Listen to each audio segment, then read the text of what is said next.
আল্লাহ আমরা আর জুলুম করব না, আল্লাহ আমরা আর গুনাহ করব না। আল্লাহ আমাদেরকে আপনি গুনাহমুক্ত জীবন দান করেন। আল্লাহ আমাদের তাকওয়ার জীবন দান করেন। আল্লাহ আমাদেরকে তাকওয়ার জীবন দান করেন। আল্লাহ আমাদের প্রিয় মাতৃভূমির প্রতি আপনি রহম করেন। আল্লাহ আমাদের জন্য আল্লাহ প্রশান্তের বৃষ্টি নাযিল করেন।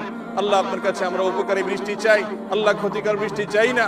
আল্লাহ যে বৃষ্টি আমাদের ফল ফসলের ক্ষতি করবে, আল্লাহ যে বৃষ্টি আমাদের ফসল বা কৃষকের ক্ষতি করবে, আল্লাহ সেই বৃষ্টি আমরা চাই না। আল্লাহ আপনি আমাদের প্রতি রহমতের বৃষ্টি দান করেন। আল্লাহুম্মা ইন্না নাসআলুকাল আফওয়া ওয়াল আফিয়াতা ফিদ দুনিয়া ওয়াল আখিরাহ। আল্লাহুম্মা ইন্না নাসআলুকাল আফওয়া ওয়াল আফিয়াতা ফিদ দুনিয়া ওয়াল আখিরাহ।